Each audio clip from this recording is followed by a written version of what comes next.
दोस्तों, देश की सुरक्षा सिर्फ बॉर्डर पर खड़े सैनिक ही नहीं करते। कभी कभी एक आम इंसान की जिंदगी में छुपा होता है वो तूफान जो पूरे देश का खेल बदल सकता है। आज हम जिस कहानी में उतरने वाले हैं वो एक ऐसे आदमी की कहानी है जो बाहर से बिल्कुल साधारण दिखता है पर अंदर से एक जंग लड़ रहा है, दुनिया से भी, आतंक से भी और सबसे ज्यादा अपनी ही जिंदगी से। इस बार खेल बड़ा है, खतरा नजदीक है और दुश्मन पहले से कहीं ज्यादा चालाक है। जब पूरे देश में डर फैलाने वाली एक साजिश तैयार हो रही है तब सिर्फ एक ही सवाल खड़ा होता है, क्या श्रीकांत तिवारी फिर से समय रहते सब संभाल पाएगा? क्योंकि इस बार दांव पर सिर्फ देश नहीं, उसका परिवार भी है। तो दोस्तों तैयार हो जाइए क्योंकि अब खुलने वाली है द फैमिली मैन सीजन 3 की वो परतें जिनमें छुपा है धोखा, राजनीति, आतंक और एक आम आदमी का असली संघर्ष। तो फर्स्ट एपिसोड की शुरुआत होती है नागालैंड के कोहिमा से, जहां पर हम एक सांस्कृतिक कार्यक्रम को देख पाते हैं जहां बहुत सारे लोग आए हुए थे और यहीं पर हम देखते हैं डेविड खूजो नाम के एमसीए के प्रमुख को, जो कि बहुत ही अच्छे इंसान हैं और शांति पर भरोसा रखते हैं। इस कार्यक्रम में आए हुए लोग काफी ज्यादा खुश नजर आ रहे थे, लेकिन जल्द ही उनकी खुशी को नजर लगने वाली थी क्योंकि हम यहाँ पर एक मिस्टीरियस लड़की को देख पाते हैं जिसके हाथ में एक बैग था। वो इस बैग को इसी कार्यक्रम में छोड़कर चली जाती है। बाहर आकर वो अपने एक दोस्त से मिलती है और एक रिमोट के बटन को दबाती है जिससे कि यहाँ एक बहुत बड़ा धमाका होता है जिससे कि कई सारे लोग मारे जाते हैं और डेविड खूजो भी बहुत बुरी तरह से इंजर्ड हो चुके थे, लेकिन वो खतरे से बाहर थे। तो जिस तरह से कोहिमा में धमाका हुआ है उसी तरह से नॉर्थ ईस्ट की बहुत सारी जगह पर ऐसे धमाके हुए हैं और काफी सारे लोगों की जान भी गई है। अब सीन शिफ्ट होता है दिल्ली की तरफ, जहाँ हमें श्रीकांत की फैमिली को दिखाया जाता है। दरअसल में आज श्रीकांत के नए घर का उद्घाटन हो रहा है, इसलिए उन्होंने एक पूजा रखी है। इस पूजा में बहुत सारे लोग आए हुए हैं। श्रीकांत के साथ जितने लोग काम करते हैं वो सभी लोग भी यहाँ पर आए हैं और यहीं पर हम देखते हैं श्रीकांत के दोस्त जेके को, जिसने शादी.com पर एक अकाउंट बनाया है और जब से जेके ने अकाउंट बनाया है तब से उसकी प्रोफाइल शॉर्टलिस्ट पर शॉर्टलिस्ट हो रही है। इसका मतलब ये है कि जल्द ही जेके भी अपने हाथ पीले कर सकता है। आगे हम श्रीकांत और अथर्व को बात करता हुआ देख पाते हैं। हमें मालूम चलता है कि दरअसल में जो घर उन्होंने लिया है सुचित्रा ने खुद की दम पर लिया है और इसी के बारे में अथर्व यहाँ पर श्रीकांत से बात कर रहा था। अब आगे पीएम ऑफिस में हमें एक मीटिंग को दिखाया जाता है जिसमें कुछ सलाहकार के साथ साथ यहाँ पर एनआईए के चीफ कुलकर्णी भी शामिल थे और पीएम बासु यहाँ पर जानना चाहती है कि आखिरकार नॉर्थ ईस्ट में जो अटैक हुए हैं उसमें किसका हाथ है। तो कुछ लोगों का मानना ये है कि चाइना के गुआनयू प्रोजेक्ट जो है वो स्टार्ट हो चुका है, तो कुछ लोगों का मानना ये है कि ये काम वहाँ के लोकल लोगों का है। साथ ही यहाँ पर हमें प्रोजेक्ट सहकार के बारे में बताया जाता है जिसका काम है नॉर्थ ईस्ट में शांति कायम रखना। वैसे तो चाइना को भी मुंह तोड़ जवाब देना बहुत जरूरी है, लेकिन फिलहाल तो प्रोजेक्ट सहकार बहुत जरूरी है क्योंकि बड़ी मुश्किल से नॉर्थ ईस्ट के सारे रेबल्स जो है वो मीटिंग के लिए माने हैं। इसलिए पीएम बासु जो है वो कुलकर्णी की बात मान लेती है और नॉर्थ ईस्ट में सारे रेबल्स से मीटिंग करने के लिए कहती है। जिसके बाद सीन शिफ्ट होता है लंदन की तरफ, जहां हम देखते हैं द्वारकानाथ नाम के एक आदमी को जो कि कुछ लोगों से मीटिंग कर रहा था और इन लोगों का सिर्फ एक ही काम है कि किसी तरह से प्लानिंग करके सिर्फ और सिर्फ इंडिया को बर्बाद करना। यहीं पर हम मीरा नाम की एक लड़की को देख पाते हैं जो कि काफी होशियार है। मीरा जो है वो द्वारकानाथ के साथ ही काम करती है और बहुत सारे international secret mission Meera London में बैठे बैठे ही पूरा कर लेती है। तो फिलहाल इनके पास काम ये है कि इन्हें पीएम बासु की छवि को किसी तरह से खराब करना है। जिसके बाद हम देखते हैं मीरा जो है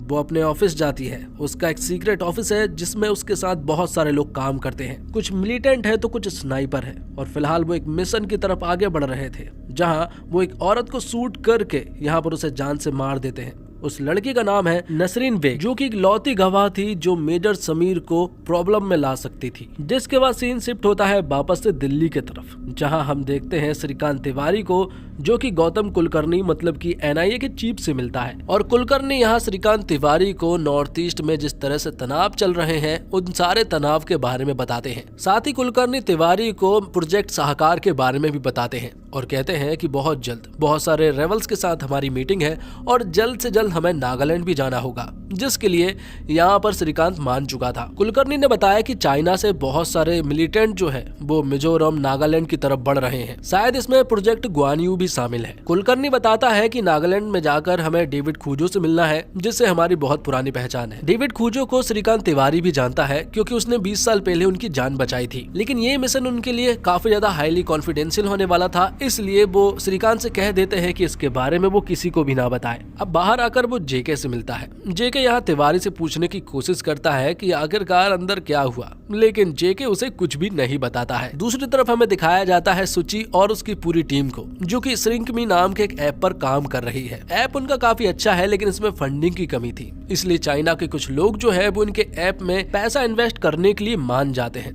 दूसरी तरफ हम देखते हैं श्रीकांत तिवारी को, जो कि अपने घर पर ही अपनी बेटी के कमरे में जाता है, मतलब धृति के कमरे में। वहाँ धृति जो है वो अपने दोस्तों के साथ कुछ स्लोगन वगैरह बना रही थी। यहाँ तिवारी अपने बेटे से पूछता है कि आखिरकार तुम्हारी दीदी करती क्या रहती है। यहाँ पर अथर्व बताता है कि उनका एक अलग ही चक्कर है, वो क्लाइमेट चैंपियन है, LGBTQ की एक्टिविस्ट है और तो और सोशल वर्कर भी है, और वो नॉन बाइनरी लोगों को सपोर्ट करने के लिए चाहते हैं कि उन्हें सी और हर की जगह पर दे बुलाया जाए। एग्जाम्पल के रूप में उन्हें she is going to college की जगह पर they are going to college कहकर पुकारा जाए। जब धृति के दोस्त यहाँ से जाने लगते हैं तो श्रीकांत तिवारी उनसे कहता है कि ये दे लोग कहाँ जा रहे हैं। दूसरी तरफ हमें जेके को दिखाया जाता है, जिसका शादी.com पर एक और मैच हुआ है और वो एक लड़की से मिलता है, लेकिन उससे मिलने के बाद यहाँ पर जेके को मालूम चला कि इस लड़की को शादी में इंटरेस्ट ही नहीं है। जेके से पूछता है कि आखिरकार तुम्हें शादी में इंटरेस्ट नहीं है तो फिर तुमने शादी.com पर अकाउंट ही क्यों बनाया। वो लड़की कहती है कि दरअसल में और भी बहुत सारे ऐप हैं, लेकिन उनमें बहुत सारे छपरी और साइको टाइप के लड़के मिलते हैं, लेकिन शादी.com पर बिल्कुल फैमिली मैन टाइप के लड़के मिलते हैं। लेकिन ये सारी बातें जो है वो जेके के ऊपर से बाउंसर जा रही थी। अब रात होते ही हमें मालूम चलता है कि श्रीकांत और सुची के बीच में अभी भी कुछ ठीक नहीं हुआ है। वो सोते एक ही कमरे में है, लेकिन सुची बेड पर सोती है, पर श्रीकांत जो है वो सोफे पर सोता है। सोते सोते श्रीकांत अपनी वाइफ सुची को बता देता है कि कुछ काम के लिए उसे बाहर जाना होगा। वो बताता है कि वो देहरादून जाएगा। अब अगली सुबह हम देखते हैं कि NIA के ऑफिस में जोया का पॉली टेस्ट चल रहा था। पिछली बार जो कुछ भी हुआ था उससे जोया जो है वो अभी तक उभर नहीं पाई है, लेकिन वो NIA को ज्वाइन करने के लिए पूरी तरह से रेडी थी। इस टेस्ट में यहाँ पर जोया पकड़ी जाती है कि वो अभी तक ठीक तरह से उभर नहीं पाई है, लेकिन फिर से टास्क को ज्वाइन करने के लिए पिछले जो टेस्ट हुए हैं उसमें जोया ने कमाल किया है। उन्हें देखते हुए श्रीकांत कहता है कि जोया जो है वो NIA को डिजर्व करती है और वो उसके पेपर पर साइन कर देता है। आगे हम देखते हैं कि लंदन में मीरा जो है वो मेजर समीर से मिलती है। मेजर समीर दरअसल में वही आदमी है जो कि इंडिया को बर्बाद करना चाहता है, और हमें यहाँ पर पता चलता है कि मेजर समीर ने मीरा को काम दिया था कि नसरीन बेग को किसी भी तरह से इस केस से हटाया जाए। अब नसरीन बेग मारी जा चुकी है, इसलिए मेजर समीर के ऊपर अब कोई भी चार्जेस नहीं लगेंगे। तो मीरा ने मेजर समीर को एक बहुत बड़ी प्रॉब्लम से बाहर निकाला है, इसलिए मीरा अब यहाँ मेजर समीर को एक बहुत बड़ा काम देती है। जिसके बाद सीन शिफ्ट होता है भारत के अरुणाचल प्रदेश की तरफ, जहाँ हम रुकमा नाम के एक आदमी को देख पाते हैं जो कि एक बंदे के ऊपर गन ताने हुआ था। रुकमा जो है वो बहुत ही खतरनाक है और पैसों के लिए वो कुछ भी कर सकता है। पैसा और इंसानियत में से अगर किसी एक को चूज करना हो तो रुकमा हमेशा पैसे को चूज करेगा। और हाल ही में जिस बंदे को वो मारने वाला है, दरअसल में ये बंदा रुकमा के लिए ही काम करता था, लेकिन इस बंदे ने रुकमा को धोखा दिया। इस बंदे ने रुकमा को धोखा देकर उसके अड्डे से गन चुराने की कोशिश की है और उन गन की कीमत लगभग 30 लाख रुपए की है। ये देखते हुए रुकमा यहाँ उस आदमी को मार देता है और तभी रुकमा के पास रैबिट नाम के एक बंदे का कॉल आता है। रैबिट कहता है कि मेरे पास एक काम है। रुकमा दरअसल में कॉन्ट्रैक्ट किलर है, इसलिए उसके पास ऐसे काम आते रहते हैं। रैबिट यहाँ रुकमा को एक काम देता है, बदले में वो पार्टी जो है वो रुकमा को 3 मिलियन पाउंड देने का बोल रही थी, लेकिन रुकमा उनसे कहता है कि इस काम के लिए उसे 3 मिलियन पाउंड नहीं बल्कि 5 मिलियन पाउंड चाहिए। जिसके बाद सीन शिफ्ट होता है पीएमओ की तरफ, जहां हमें मालूम चलता है कि पीएम बासु की छवि जो है वो खराब हो रही है, इसलिए उन्हें कुछ ना कुछ एक्शन तो लेना होगा चाइना के अगेंस्ट। और फिर हमें मालूम चलता है कि पीएम बासु ने चाइना के 69 ऐप को बैन कर दिया है। उन्हीं ऐप में से एक ऐप दरअसल में सुची और उनकी टीम का भी था, क्योंकि चाइना ने उस पर पैसे इन्वेस्ट किए थे। आगे हम देखते हैं कि गौतम कुलकर्णी और श्रीकांत तिवारी जो है वो फाइनली नागालैंड पहुंच जाते हैं। वहां श्रीकांत की मुलाकात होती है सलोनी से, और सलोनी जानना चाहती है कि आखिरकार श्रीकांत तिवारी यहाँ पर क्यों आए हैं, क्योंकि उसे बहुत अच्छे से मालूम है कि जहां भी श्रीकांत जाता है वहां कुछ न कुछ प्रॉब्लम जरूर होती है। इसी वजह से तो ये बंदा यहाँ पर आया है, लेकिन तिवारी यहाँ पर कुछ भी नहीं बताता है और ये लोग डेविड खूजो के यहाँ पर चले जाते हैं। और डेविड खूजो वाकई में बहुत अच्छा इंसान है, बहुत साल पहले डेविड खूजो की श्रीकांत ने जान बचाई थी और डेविड खूजो सच में ही शांति पर भरोसा भी रखते हैं, इसलिए वो प्रोजेक्ट सहकार में मदद करते हैं और कल वो बहुत सारे रेबल्स के साथ मीटिंग भी करने वाले थे। लेकिन तभी हम देखते हैं कि यहाँ पर डेविड खूजो का पोता यहाँ पर आ जाता है जिसका नाम स्टीफन है और हमें पता चलता है कि अब एमसीए को दरअसल में स्टीफन ही चलाता है और स्टीफन जो है वो गवर्नमेंट से काफी नाराज भी है। वो इन लोगों को कुछ भी नहीं मानता है, उन्हें ऐसा लगता है कि ये लोग बस हमें लड़वाते रहते हैं। लेकिन डेविड खूजो से बताते हैं कि हम शांति पर भरोसा रखते हैं। जब ये एमसीए स्टार्ट किया गया था तो ये शांति के लिए ही किया गया था, लेकिन देखो आज तुमने इसे क्या बना दिया है। लेकिन स्टीफन अपने दादा की बात बिल्कुल भी नहीं मानता है। वो कहता है कि इन लोगों पर तो वो भरोसा कभी भी नहीं करने वाला। ये देखते हुए यहाँ पर डेविड खूजो स्टीफन को चाटा मार देते हैं और माहौल काफी ज्यादा गर्मा जाता है। स्टीफन भी काफी गुस्से में यहाँ से निकलता है। अब रुकमा जब रैबिट से मिला तो रैबिट यहाँ पर रुकमा से कहता है कि जिस पार्टी के लिए हम काम कर रहे हैं वो चाह रहे हैं कि ये काम तुम उन लोगों के साथ करो, लेकिन रुकमा कहता है कि मैं अपना काम अपने लोगों के साथ करता हूँ। लेकिन पार्टी नहीं मान रही थी क्योंकि वो लोग 5 मिलियन पाउंड दे रहे थे, इसलिए रुकमा को उनकी बात माननी पड़ी। अब अगले दिन प्रोजेक्ट सलाहकार के तहत सारे रेबल्स के साथ मीटिंग हो रही थी। इस मीटिंग में सारे ऑर्गेनाइजेशन के लोग आने वाले थे, सिवाय सिर्फ और सिर्फ एमसीए के लोगों के अलावा। जब वो रास्ते से जा रहे थे तो डेविड खूजो यहाँ कुलकर्णी से कहता है कि इस जगह में ड्रग माफिया बुरी तरह से फैला हुआ है और सिर्फ एक ही वजह है जिससे कि हम और एमसीए एक हो सकते हैं, क्योंकि स्टीफन भी ड्रग माफिया से लड़ना चाहता है और उन्हें खत्म करना चाहता है। और वो बात कर ही रहे थे कि तभी अचानक से कुछ लोग यहाँ पर आ जाते हैं और उन्होंने यहाँ पर हमला स्टार्ट कर दिया था। यहीं पर हम रुकमा को भी देख पाते हैं जो कि लोगों के साथ शामिल था। तो डेविड खूजो और कुलकर्णी के साथ बहुत सारे सोल्जर्स थे जिन्होंने इन लोगों से डटकर सामना किया, लेकिन आखिर में बहुत सारे सोल्जर्स मारे जाते हैं और डेविड खूजो को गोली भी लग चुकी थी जिस वजह से वो यहीं पर मारे जाते हैं। पर कुलकर्णी और श्रीकांत को यहाँ से निकलने का मौका मिल जाता है, इसलिए वो लोग यहाँ से चले जाते हैं। लेकिन रुकमा अभी भी उनका पीछा कर रहा था। वो उनकी गाड़ी में एक टाइम बम फिट कर देता है जिससे कि एक ब्लास्ट होता है और यहाँ पर श्रीकांत और कुलकर्णी जो है वो बहुत ही बुरी तरह से जख्मी हो जाते हैं। अब रुकमा उनके पास जाता है जहां रुकमा कुलकर्णी को बुरी तरह से मार देता है। तब श्रीकांत भी बहुत ही बुरी हालत में जख्मी था, इसके बावजूद उसने रुकमा को देख लिया था। अब जेके भी दीमापुर आ चुका था जहां वो ये सारे न्यूज देखता है। मालूम चलता है कि श्रीकांत तिवारी जो है वो हॉस्पिटल में एडमिट है, उसके सर में चोट आई है लेकिन अभी फिलहाल वो पूरी तरह से ठीक है। दूसरी तरफ सुची ने जब टीवी पर न्यूज देखी कि कुलकर्णी सर अब इस दुनिया में नहीं रहे तो उसे श्रीकांत की फिक्र सताने लगती है। वो बार बार श्रीकांत के पास कॉल करती है लेकिन श्रीकांत का मोबाइल स्विच ऑफ था। फिर वो जेके के पास कॉल करती है लेकिन जेके भी उसका कॉल नहीं रिसीव कर रहा था, जिससे कि सुची को डाउट हो रहा था कि कुछ न कुछ प्रॉब्लम तो है। और सुची ने ये बात धृति को भी बता दी थी जिससे कि उसे एंजाइटी होने लगती है। आगे हम देखते हैं कि रुकमा ने अपना काम काफी अच्छे से किया था, इसलिए उसे 5 मिलियन पाउंड मिल जाते हैं। लेकिन वो एक चीज से काफी खफा था और वो ये कि रुकमा के साथ जिस टीम को भेजा गया था वो एक नंबर के नाकारा थे, ठीक तरह से काम नहीं कर रहे थे। रुकमा की अगर टीम होती तो ये काम वो बहुत ही अच्छे तरीके से करते। अब श्रीकांत तिवारी को धीरे धीरे होश आता है और वो सबसे पहले अपनी आंखों के सामने जेके को देखता है और जेके यहाँ पर श्रीकांत तिवारी से पूछता है कि आखिरकार वहाँ हुआ क्या था। तब श्रीकांत शुरुआत से बताता है कि वो और कुलकर्णी सर नागालैंड गए थे। वहाँ वो डेविड खूजो से मिले, उनके घर मोमोज खाए और उन्हें मेरे और सलोनी के बारे में ऐसा लगता है कि हमारी शादी हो गई है, जबकि उन्हें झूठ लगता है। जेके कहता है कि मुझे तेरे मोमोज और तेरी नकली शादी के बारे में नहीं जानना है, मुझे ये जानना है कि आखिरकार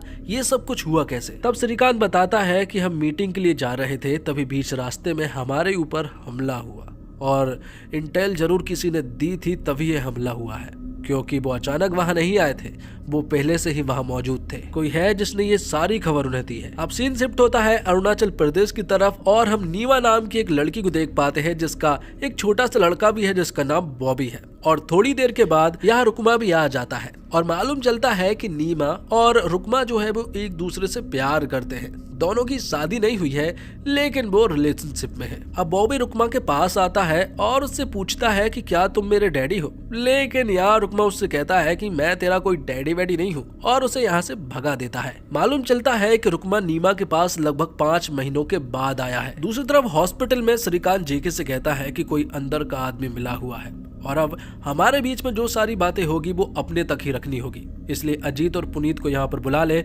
और हम यहीं पर काम करेंगे और अब कोड नेम का हम यूज करेंगे। जेके बताता है कि सुची का बार बार कॉल आ रहा था, इसलिए श्रीकांत सुची से बात करता है। वो उसे बताता है कि उसका मोबाइल दरअसल में पानी में गिर गया था, इसी वजह से उसका मोबाइल जो है वो खराब हो गया है। लेकिन सुची बताती है कि उसे सब कुछ मालूम है, तुम देहरादून में नहीं बल्कि नागालैंड में हो। सुची यहाँ पर श्रीकांत को ये भी बता देती है कि उसका काम भी ठीक से नहीं चल रहा है क्योंकि उनका ऐप भी बैन हो चुका है, क्योंकि उन्होंने कुछ चाइना के लोगों से हाथ मिलाया था और उन्होंने ही हमारे ऐप में पैसे इन्वेस्ट किए थे। इसलिए अब वो लोग कुछ टीवी शो वगैरह करने का प्लान बना रहे हैं। दूसरी तरफ नीमा और रुकमा जब साथ में थे तो यहाँ पर नीमा रुकमा से कहती है कि हम बहुत सालों से एक दूसरे के साथ हैं, अब मैं चाहती हूँ कि हम दोनों शादी कर ले, क्योंकि बॉबी को भी पिता का नाम चाहिए, उसका फ्यूचर भी तो सेट करना है, क्योंकि अचानक से अगर तुम्हारा कुछ हो गया तो हमारा क्या होगा। जिस घर में हम रह रहे हैं वो घर भी हमारा नहीं होगा। जिस पर कि रुकमा कहता है कि अगर तुझे पैसे चाहिए है तो मैं तुझे पैसे भी दे देता हूँ, लेकिन नीमा कहती है कि मुझे पैसे नहीं चाहिए है, बल्कि मुझे बस तुझसे शादी करनी है। लेकिन रुकमा नहीं मानता है। दूसरी तरफ दीमापुर के हॉस्पिटल के जनरल वार्ड के सारे मरीजों को दूसरे कमरे में शिफ्ट कर दिया जाता है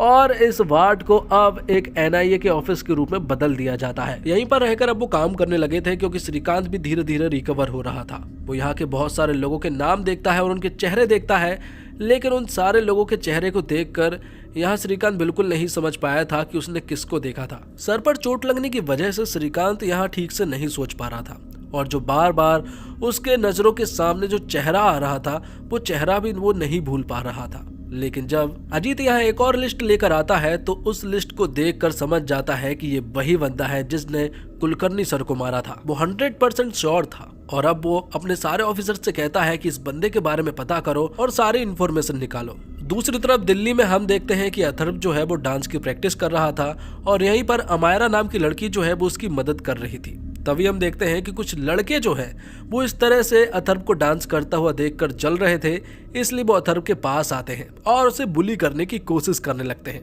तब अथर्व मौका देकर यहाँ से भाग निकलता है। तो श्रीकांत तिवारी अब थोड़ा ठीक था। वो अपने पास सलोनी को बुलाता है और उसे रुकमा की फोटो बताते हुए कहता है कि ये कौन है। सलोनी ने इसकी सारी इन्फॉर्मेशन निकाल ली थी। रुकमा दरअसल में बचपन से ही ऐसा है। बचपन में कुछ लोगों ने उसे बंदी बना लिया था, लेकिन यहाँ उसने एक नाइफ से उन लोगों को मारकर यहाँ से भाग गया था, तब इसे ब्रेवरी का अवार्ड मिला था। आगे चलकर ये सिपाही बना और सिपाही में भी उसने काफी अच्छे अच्छे काम किए, लेकिन एक दिन ड्रग्स के केस में पकड़ा गया और तब से इसी तरह से अब ये यही कॉन्ट्रैक्ट किलिंग के काम करता है। श्रीकांत चाहता है कि एक नारकोटिक की टीम जो है वो रुकमा के घर पर जाए और उसकी घर की जांच करे, तभी हमें उसके बारे में डिटेल में मालूम चलेगा। आगे हम देखते हैं कि लंदन में मीरा जो है वो मेजर समीर से मिलती है और अब क्योंकि मेजर समीर ने भी मीरा का काम कर दिया था, इसलिए दोनों का हिसाब बराबर हो गया था। लेकिन मेजर समीर बहुत अच्छे से जानता है कि मीरा का प्लान कुछ और है और वो भी इंडिया को बर्बाद करना चाहती है। मेजर समीर उससे कहना चाहता है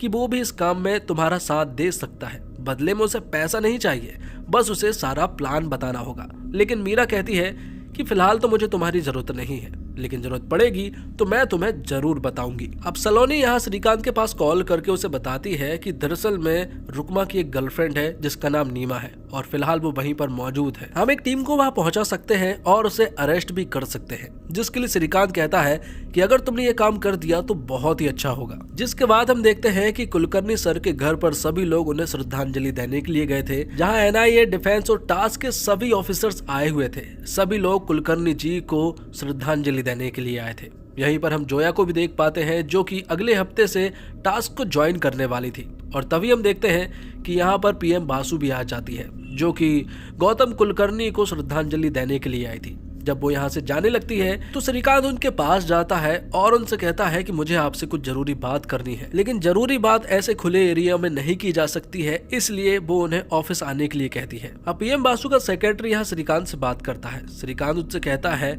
कि जिस इंसान ने कुलकर्णी जी को मारा था मैंने उस बंदे को साफ साफ देखा है, पर सेक्रेटरी कहता है कि ये काम दरअसल में एमसीए के लोगों का है, क्योंकि वही लोग उन्हें समर्थन नहीं कर रहे थे। जिस जगह पर उनके ऊपर गोली चली थी वो जगह दरअसल में एक ड्रग माफिया वाला एरिया था और स्टीफन जो है वो लोगों से सख्त नफरत करता था, तो ये तो हो ही नहीं सकता कि स्टीफन ये काम करे। अब आगे लंदन का सीन दिखाया जाता है जहाँ पर द्वारका नाथ जो है वो मीरा से मिलता है और जब मीरा यहाँ पर उन्हें बताती है कि काम बिल्कुल ठीक चल रहा है तो द्वारकानाथ कहता है कि कुछ भी ठीक नहीं चल रहा है, क्योंकि एक ऑफिसर है जो कि सबकी पोल खोलने में लगा हुआ है और अगर वो इसी तरह से काम करता रहा तो एक दिन सब कुछ सामने आ जाएगा। उस बंदे का नाम है श्रीकांत तिवारी, इसके बारे में पता करो और इसे रास्ते से जल्द हटाओ। दूसरी तरफ हम एक सोल्जर्स की टीम को देख पाते हैं जो कि नीमा और रुकमा के ऊपर नजर बनाए हुए थे जब रुकमा नीमा के घर पर मौजूद था। अब रात को रुकमा और नीमा जब सो रहे थे तो यहाँ रुकमा जो है वो नीमा से कहता है कि मैंने कुछ फैसला किया है